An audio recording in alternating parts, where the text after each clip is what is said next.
Hi, I'm Dave. And I'm Jennifer. We are a middle aged couple with a Regal Unlimited subscription and a fiendish desire for movie theater popcorn. Much of which we left on the floor of the theater, or I left on the floor. Yeah, you did have a little bit of a spill. Whoops.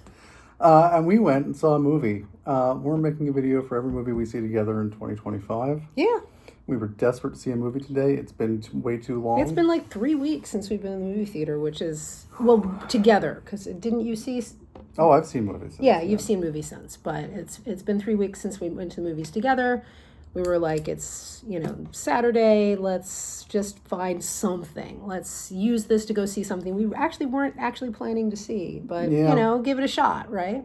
So we went and saw 2025's most depressing date movie, The Roses, Yeah. starring Benedict Cumberbatch and Olivia Colman, who I gotta say, like, honestly, they're great. That this was the review that made me think maybe we should go see this movie, was just how good these two actors are. They've been given a lousy script. That we'll get to that, and we have no idea why anybody wanted to make this movie. Yep. There is literally People wanted to nothing. make this fucking movie twice.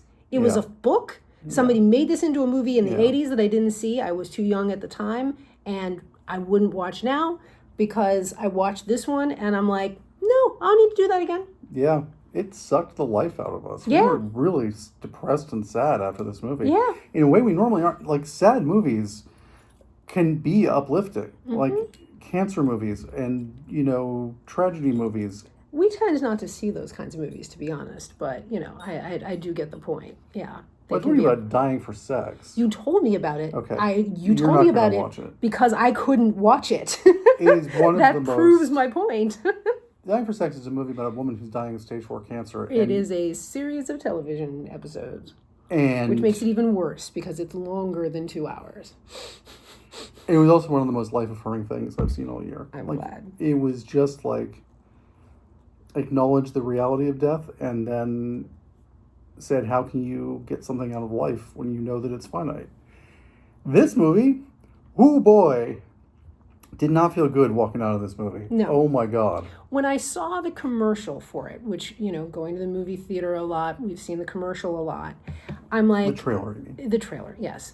You're supposed to think this is funny, right? It's this couple who are clearly like going to get a divorce. They're arguing about a house, and you're supposed to think it's funny that they hate each other to the point where they're being violent against each other. And I'm like, I don't know why that's supposed to be funny. Like, that to me is like a tragedy, right? Like, you had something, presumably you got married for emotional purposes, that this was a love marriage, that this wasn't an arranged marriage or some other kind of shit, right? And it's breaking apart. Like, that's terrible. So why is that supposed to be funny? And violence as a part of it, why is that supposed to be Yeah. funny? And so I was just like, no, I'm not going to see this movie, right? So then we're like, okay, what is there to see? A whole bunch of stuff I don't want to see, a whole bunch of stuff I don't want to see, a whole bunch of stuff I don't want to see, and everything I've already seen. So, okay, let's give this a try. It's getting some not horrible reviews. I've got some very glowing reviews. Okay, I didn't read far enough, I suppose. And the one that I AV read. Club gave it a B+, I think. Stoned. The person was stoned Okay. or So- hates their fucking spouse. Oh my God. And there are things I actually liked about this movie. I think that Kate McKinnon is great as a supporting character. She doesn't get a big enough role in this movie, but I mean, she is being, what's the name of the character from Ghostbusters? That she played in Ghostbusters. well, I don't remember her name. But She's she being the was same character. scientist. Yes, she wanders around and says the weirdest fucking shit. Hypersexual things in inappropriate situations. And yeah, it's just like And it's funny. coming on to Benedict Cumberbatch. At the beginning, it's funny, and after a while, it's like, you could stop. Because this guy is actually not reciprocating Yeah. your interest. So you're just being creepy. Yeah, he never even has a moment of maybe. Exactly. No, like he's not, I just he's assume not interested. she is just not a sexual person, right? Mm-hmm. And she's being wildly sexual all over him. Her last lines in the movie are the best lines in the movie, period, right? Like, that I found the most ironically funny, right? Yes. Like they're intended to be funny, but they're also intended to be pointed and make you not feel good. But it's like, yes, getting older is creepy and kind of fucking sucks. So like, okay, I'll go along with that. I can get the humor in that. Yeah, I wish that we could recommend this movie just for that monologue that she has, because it's really powerful and very funny, and it's delivered perfectly. Yes. But no. So Yeah, Allison Janney is perfect in this movie. If you've seen the long trailer for this movie, you have seen almost her entire role, and you know that is really actually very funny. I would say that she actually does add one more dimension to that role than what you see in the trailer, but that's not much. It's not a good ad, though. Yeah. Like, the best parts are in the ad. So, yeah, she plays this mean divorce attorney, and it's good. Yeah, so the side characters are all great. What is the name of the actress who played Trenton, right, in Mr. Robot? Who's the partner in the restaurant? Sunita Mani. Yes. She's great. I forgot she was in Mr. Robot, so it took me a while to be like, who are you talking about? I could totally be mistaken, and that would be so embarrassing. Yeah, I have no idea. She gets about 5 lines in the entire movie. I don't know the name of the actor who plays the gay waiter. I don't know how to say it, right? It's the guy who's the most recent Doctor Who, right? That's the most recent Doctor Who? Yes, baby! I had no idea. That's the Black Doctor Who. He was watching Doctor Who a long time ago. Yeah, and he was one of the Barbies in the Barbie movie. Okay. And yeah, he has an African name that I don't actually know how to say. I could Loved spell him. Loved him, but nobody who made this film knew what to do with any of these characters. Exactly. All they wanted to do was film Benedict Cumberbatch and Olivia Colman talking to each other. Yep. This movie is fascinating. It is one of those scripts, and I think the script is a big weak point of the movie, honestly, as barbed and as clever as it is. It's one of those scripts where you have two characters who are trying to convey emotions to each other, so they literally just state their emotions over and over again. I hate you. I think you are awful. I think you're a failure. Just over and over to each other. There's no context. There's no nuance. There's no levels. It is just literally these people saying their top level emotions to each other over and over and over again, and never managing to actually communicate. Well, it's you said it at the end of the movie. They are communicating, right? They are continuously saying exactly what they mean, and yet not understanding each other, which is like both the tragedy, I suppose, of like a marriage that's breaking down, right? If you are actually saying words out loud, and then they're not understanding each other, but that's not actually, I think, the message that the movie's trying to give, right? Like, that's not what actually is supposed to be happening. You're also supposed to buy that in his frustrations, Benedict Cumberbatch becomes a crazed sports dad. I have a really hard time buying that. I mean, it's not even about his physique, but it's just about even what they're showing him doing that turns, and it's like the ages of the kids don't make sense. Like, it's also like kids don't go to school. So it's like being a stay-at-home parent. Until they're 13. Well, until they get shipped off to the sports academy in Florida, where I know there's a tennis academy in Florida.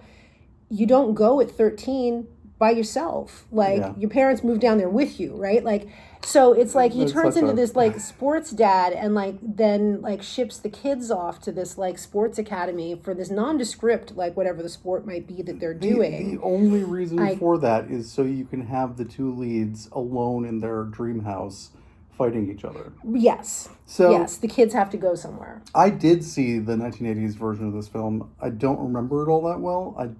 What I remember of it is Michael Douglas and Kathleen Turner playing these big, cartoonish, almost operatic figures who are in this battle to the death over their dream house. And it being just a big farce. And they weren't particularly interesting or nuanced characters.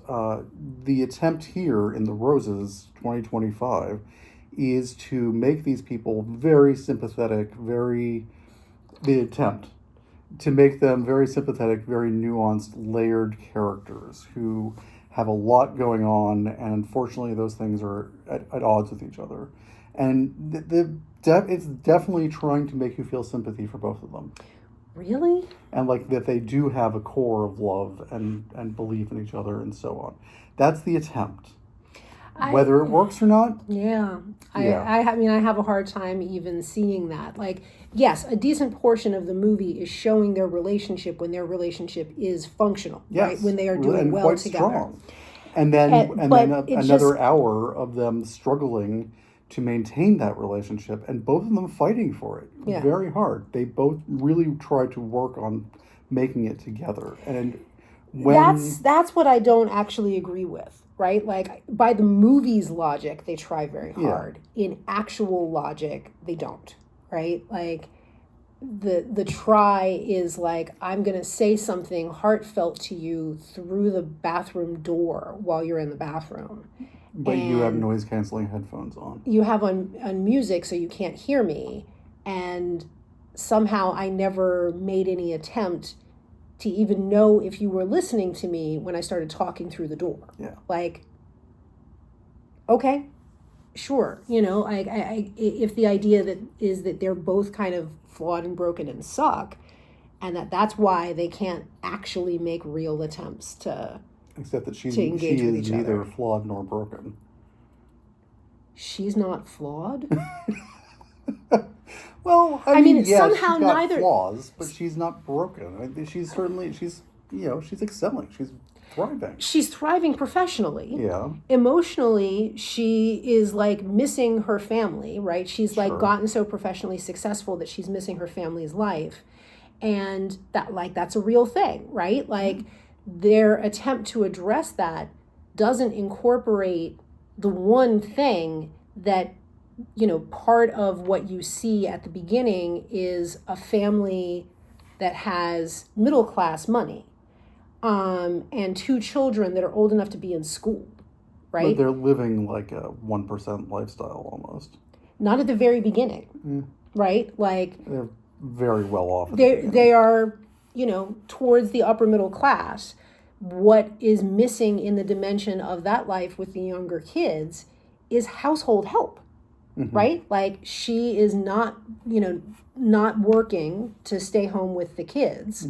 Like, that's a choice. That's not that's a choice about child raising. That's not a choice about money, right? Like, they appear to have the money to have the possibility of a nanny for the few hours that you might need that nanny, because the kids go to school, right? Yeah. These are not like two and a baby, 2-year-old and a baby who have to be home all the time, right? And so it's like the movie starts and the kids, the logic of time doesn't make sense, because by the end of the movie, the kids are supposed to be 13, but what they show of the relationship is longer, is like 10 years, which means the kids should have been 3 when you first see them. And the kids are clearly like 6 and 8 or 7 and 9 when you first see them. And so it's supposed to be like 10 years. And it does seem like it would make so much more sense if they were going off to college. Like if they were 18 and they were going off to college. Exactly. Rather than 13 and going to the sports camp. And going to the sports where academy. the parents act like they're never going to see these kids again. Like what happens in sports family reality there is the parents do split, because the money-making one keeps making money, and the one who's not making money moves to sports town with the kids, right? And then some of those relationships in the end fall apart because you do that, right? Because you end up living truly separate lives. And sometimes the relationships don't fall apart, right? Like, but it just was like the movie logic was nonsense about the children, right? Like, yes, you know, having a middle schooler takes time, but goddamn, a middle schooler is in school for 6.5 hours a day. Like, that helps a shit ton. You know, there's all sorts of shit that people can do to self-actualize in 6.5 hours a day. Yeah. Because the kids are not home, right? So he's this like stifled human, and I get, you know, the idea of he's professionally stifled and is in this household role and feels diminished in that and stuff, but the vision is also that somehow she's become bonkers rich incredibly quick in the restaurant industry, Right. which is also bullshit. And that they somehow have the ability to build this like $40 million house on the coast of California, and they don't have household help. Right. Like, you got to be shitting me. Yeah. Like, Yeah. that, household help would have helped a lot of this relationship. Jesus Christ. But yeah, no, it's just, they're so wretched to each other so constantly, even when they're supposed to be in love, Yep. that it doesn't resonate with me. And then when they are falling out of love, they are so excessively wretched to each other. It's just not funny for one spouse to be shooting at the other. I'm sorry. Like, it's not funny for one spouse to give the other spouse the food that they're allergic to and hold the EpiPen. Now, Yeah. somehow that had been this long going thing that she would voluntarily eat raspberries that she's deathly allergic to, and he would stand there with the EpiPen and then stab her, right? Like, so what? Like, what? Yeah, this was not a movie for me. This is not a movie for me. No, I don't know who it is for. Honestly, I don't it's not funny enough to be a comedy. Certainly, the people in our audience were laughing. There were points where there were people who were laughing. There were only like 7 people in the audience, right? But there were people laughing very, very loudly at very specific things. And it was not always the same thing. Like, the point where the two of us were laughing the loudest was the Kate McKinnon piece, and nobody else was laughing, right? And they were laughing at other parts. There are funny lines, is the thing. Like, and even Olivia Colman and Benedict Cumberbatch have funny lines against each other.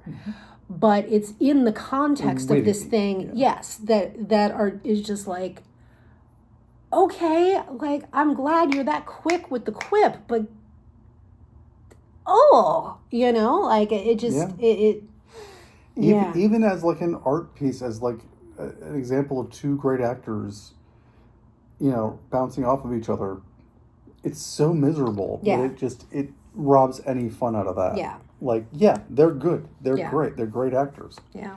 The two of them. And perhaps two of the greatest actors of their generation. Why would we want to watch them argue and fight for 2 hours? Yeah. An hour and 45 minutes. In this specific The movie's way. an hour and 45 minutes. It feels like it's 3 hours. It felt like a very long movie. It really did. It is. Yeah. There's a lot of plot. There's a lot of just like endless discussion of the plot, and there's a lot of that adds up to nothing. And there's a lot of just this emotional banter back and forth that is literally two people trying to communicate with each other and somehow failing. Yeah.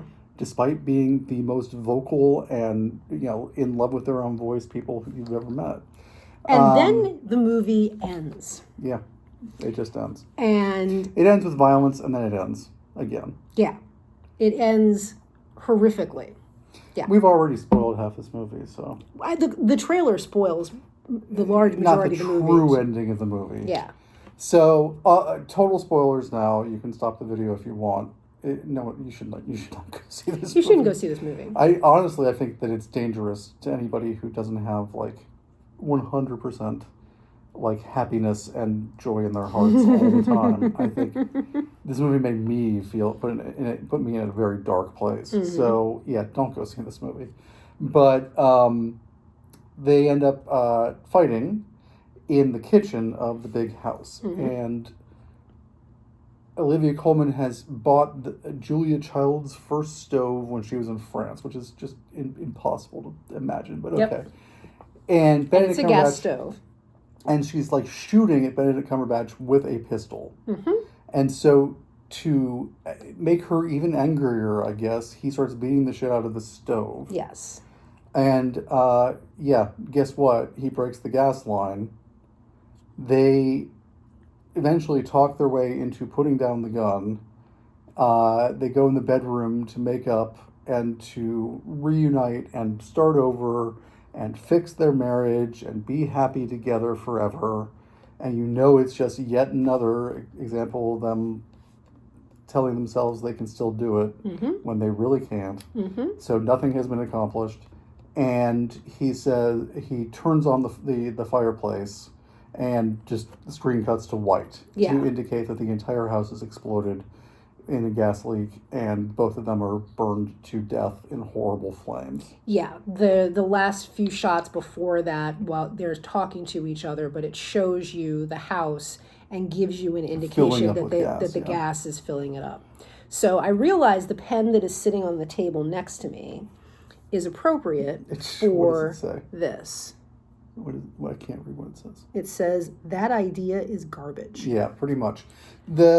Yes, so they have a horrible death. They were horrible people. They die horribly. They weren't even horrible people, but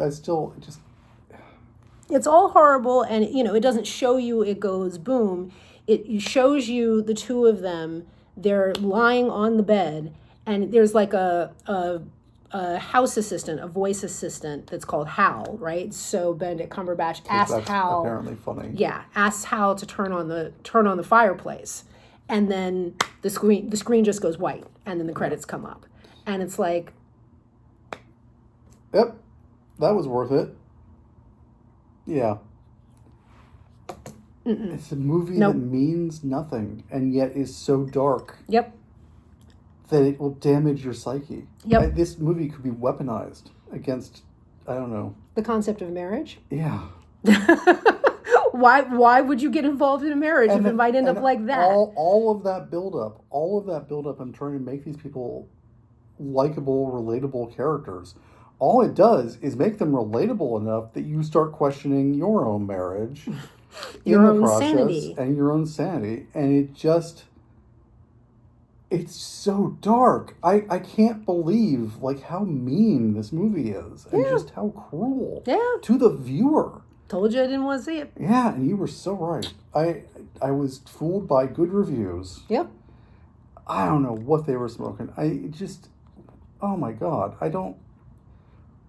There are dark movies out there. I love horror movies. Exactly. And with dark endings, I'm okay with that. Yeah. This was just anti-human.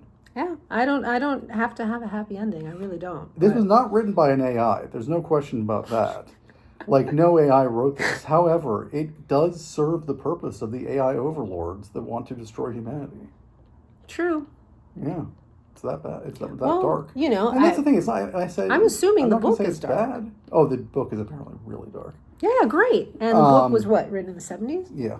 Yeah, and it great. was just about divorce because that was a demographic trend of the 70s, Yeah. right? So it was about how awful divorce can get. Well, gosh. Yeah, it can get really awful. That's true. And it's bad. It's not funny. They're not funny. Well, it's fascinating. Funny. That the actual divorce part of the movie is it's the third act. It's the third act of the movie. It's the Yeah. ending of the movie.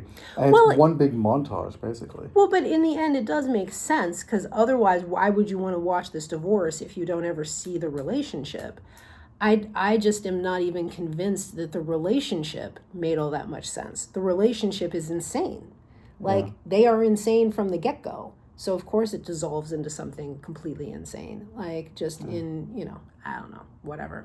Hopefully, whatever share of this restaurant empire cashes out so these kids can have so much therapy because they need it because they fucked up. Okay. So that's the movie. That's the movie. Don't go see it. Spoilers, whatever. Yeah. God, don't see this movie. No. I'm It's so not sorry. really a worry The people because who- nobody The people who is. made this movie, I'm sure had the best of intentions. Yeah, I'm and sure there's they're always good craft. people. There's always craft behind it, Two great actors. Yep. Yeah, I mean, I was expecting it to be bad. I wasn't expecting it to be soul dangerous. Yeah, well.